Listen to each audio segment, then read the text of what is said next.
At Arizona State University, we're bringing world-class education from our globally acclaimed faculty to you. Earn your degree from the nation's most innovative university. Online. That's a degree better. Learn more at asuonline.asu.edu. With so many options, why choose Arizona State University? For me, the only online option was ASU because of the quality. Their faculty was really involved with their students and care about your personal journey. The dedication to my personal development from my professors, that's been extremely valuable to me. Earn your degree from the nation's most innovative university. Online. That's a degree better. Explore more than 350 plus undergraduate, graduate, and certificate programs at asuonline.asu.edu. All right, so we're diving into a game with some serious playoff implications. Oh, yeah. Steelers versus Bengals, Week 13. Now, both teams came in needing a win, but the Bengals had a big obstacle to overcome. No Joe Burrow. Huge. Huge. I mean, you take a team's starting quarterback out of the equation, especially a quarterback of Burrow's caliber. It's an uphill battle. It's like trying to sail a ship with a hole in it, you know? Exactly. You're trying to bail water and navigate at the same time. So let's unpack this. First, the Steelers' offense. I mean, talk about a transformation. Right. Before this game, they were pretty one-dimensional. Kenny Pickett was throwing the ball 40, 50 times a game, and it wasn't working. Yeah, they were predictable. And that's exactly what their new offensive coordinator changed. Yeah, they brought in this run-first mentality, and suddenly Najee Harris is a factor again. He was practically invisible in the first part of the season. You know, right? It's like they forgot they had this super talented running back. And it wasn't just Harris. George Pickens, too. He finally got the opportunities to make those big plays downfield. Pickens is a beast. Give him some space, and he'll burn any defender. But he needs a quarterback who has time to throw. And that's where the balanced attack comes in. 100%. It keeps defenses honest. They can't just focus on rushing the passer or stacking the box against the run. Now, let's talk about the Bengals.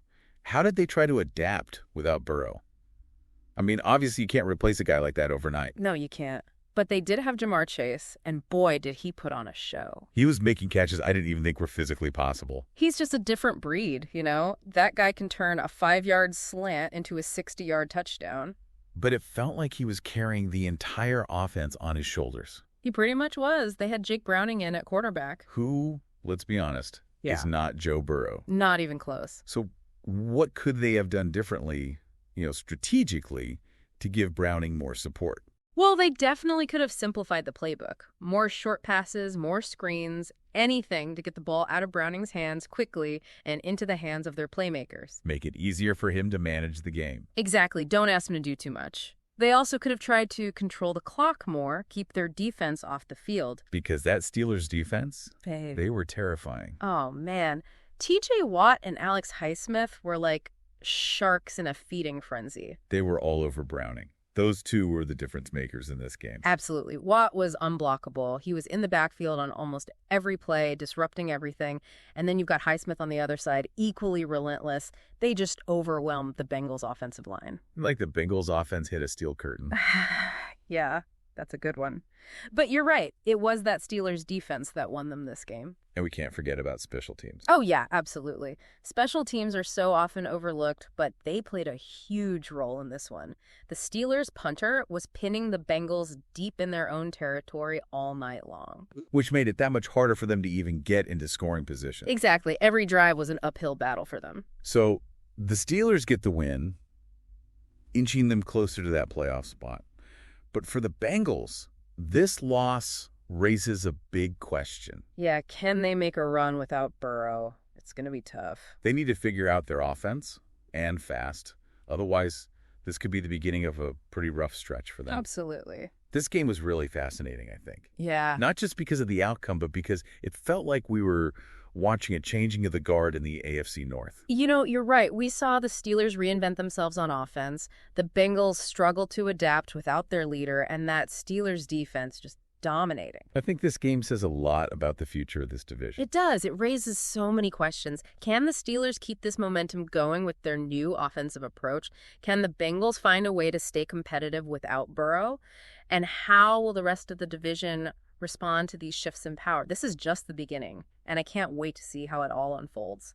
Mine either. So much is up in the air, and that's what makes it so exciting. This is going to be a wild ride. Buckle up. That's it for this deep dive. Thanks for listening. We'll catch you next time. See you then.